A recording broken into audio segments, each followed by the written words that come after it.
Assalamualaikum warahmatullahi wabarakatuh. Kenalkan, nama saya Siti Fitrian, NIM 24063110088 dari kelas 2C Prodi Pendidikan Informatika. Di sini saya akan menjelaskan dari PPT saya, yaitu mengenal suku Madura. Slide pertama yaitu mengenal suku Madura dari asal usul hingga tradisi. Suku Madura ialah penduduk asli yang berasal dari Pulau Madura di Provinsi Jawa Timur. Meski daratan Pulau Madura terpisah dengan Pulau Jawa, suku Madura menjadi salah satu kelompok etnis yang mewarnai keragaman masyarakat di Jawa Timur. Tradisi Toron, kebiasaan mudik suku Madura jelang Idul Adha atau Idul Fitri. Mayoritas masyarakat suku Madura memang tinggal di Pulau Madura.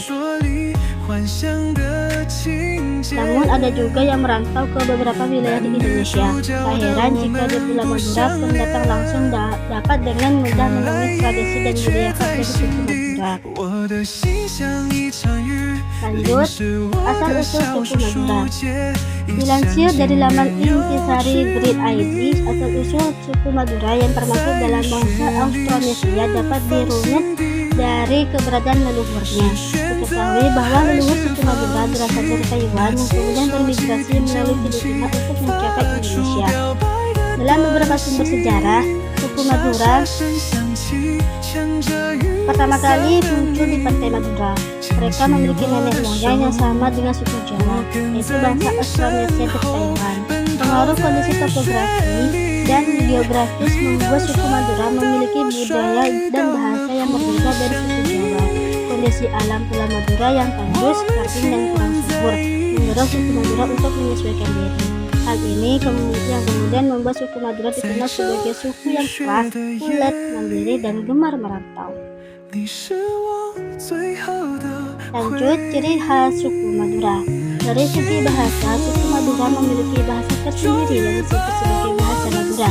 Dilansir dari laman Kemendikbud, bahasa Madura terdiri atas dua dialek, yaitu dialek Pulau Madura dan Pulau Bawean.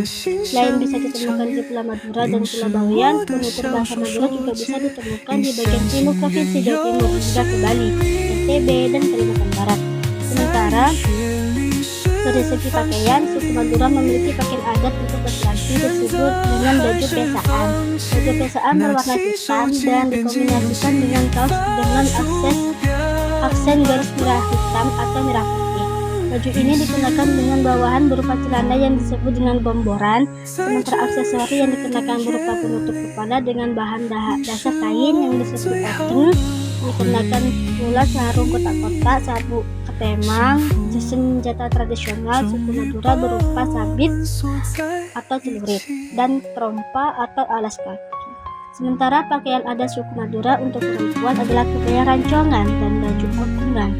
Busana tersebut dikenakan dengan bawahan yang berupa sarungan batik dengan motif torjan, lasem, dan tabiruan. Selain bahasa dan baju adat, suku Madura juga memiliki rumah adat yang disebut tanian lanceng.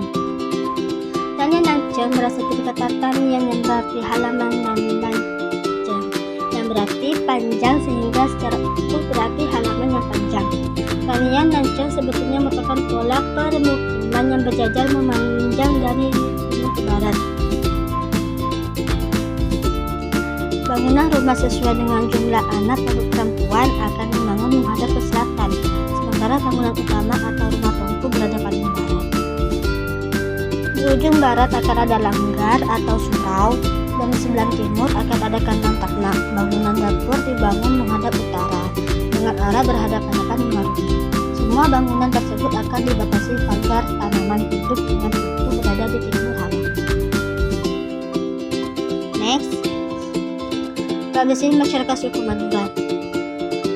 Masyarakat suku Madura memiliki beberapa tradisi khas yang telah dilakukan turun-temurun sejak zaman nenek moyang.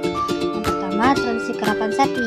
Kerapan sapi atau pacuan sapi ialah perlombaan khas yang menjadi tradisi masyarakat suku Madura. Saat dihelat, dua ekor sapi yang akan menarik kereta kayu dan akan beradu kecepatan dengan diiringi oleh gamelan Madura yang disebut saronen. Kerapan sapi ialah salah satu jenis permainan rakyat yang melibatkan berbagai pihak dan kerap ditunggu oleh masyarakat. Yang kedua, tradisi jahe. Tradisi jahe atau sedekah bumi ialah tradisi suku Madura yang dilakukan masyarakat di awal musim hujan atau musim tanam, yang akhir musim penghujan atau musim panen. Tradisi ini dilakukan sebagai ungkapan rasa syukur atas limpahan rezeki yang diberikan oleh Tuhan. Pada saat melakukan tradisi ini, biasanya akan membawa hasil bumi yang telah dipersiapkan di lokasi ritual. Kemudian tokoh adat akan bertawassul serta memimpin tahlil dan mengajarkan doa agar diberikan rezeki yang halal dan berkah. Yang ketiga, tradisi toron. Tradisi toron ialah tradisi mudik khas suku Madura yang dilakukan masyarakat menjelang Idul Adha dan Idul Fitri. Sebagai masyarakat perantau, masyarakat suku Madura kembali mengingat kerabat dan keturunannya lewat tradisi toron. Tradisi toron dilakukan masyarakat suku Madura setelah memiliki bekal cukup dan kondisi badan yang sehat. Selain bertemu dengan keluarga di kampung halaman, mereka juga akan berziarah ke makam para pendahulunya. Tradisi carok ialah tradisi ekstrim yang dilakukan masyarakat suku Madura, berupa pertarungan yang dilakukan menggunakan celurit. Umumnya, tradisi carok dilakukan untuk memulihkan harga diri, karena persoalan yang dipandang telah membuat harga diri laki-laki dilecehkan atau direndahkan. Biasanya hal ini berkaitan dengan kasus-kasus mengenai sentimen, seperti gangguan terhadap istri, perselingkuhan, salah paham, masalah tanah atau harta warisan, utang piutang, dan lain sebagainya. Dalam pertarungan ini, kemungkinan hasilnya adalah salah satu pihak meninggal atau terluka parah, atau bahkan kedua pihak akan meninggal atau luka parah. Meski tradisi carok termasuk perbuatan yang tidak dibenarkan karena merupakan sebuah upaya perampasan hak hidup, namun tradisi ini masih ada sampai sekarang, walau sudah tidak dilakukan secara kenakalan. Kita lanjut yang ciri khas Maduranya lagi. Ciri khas Maduranya ini memiliki intonasi bicara yang keras dan terdengar kasar. Yang kedua, hemat, disiplin dan rajin bekerja. Yang ketiga, memiliki tradisi Islam yang kuat. Bahasa keseharian suku Madura, yaitu seperti yang dijelaskan tadi, bahasa Madura itu memiliki dua dialek, yaitu dialek Pulau Madura dan Pulau Bawean. Penutur bahasa Madura juga dapat ditemukan di bagian timur Jawa Timur, Bali, NTB, dan Kalimantan Barat.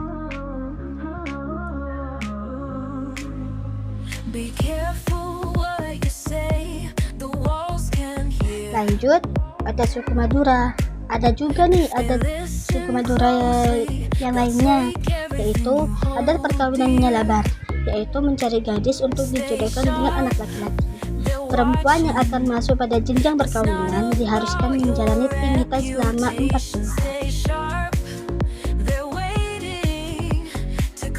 Rumah adat suku Madura, seperti yang sudah dijelaskan di atas, rumah adat suku Madura itu sebutannya Lancel, yang merupakan pola permukiman memanjang dari timur ke barat.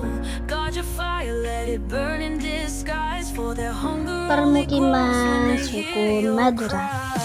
Permukiman tradisional Madura tersebar dan jarang berbentuk linear, bergantung pada arah jalannya. Baik, sekian presentasi penjelasan tentang suku Madura yang dapat saya sampaikan. Mohon maaf apabila ada salah kata. Mohon maaf. Wassalamualaikum warahmatullahi wabarakatuh.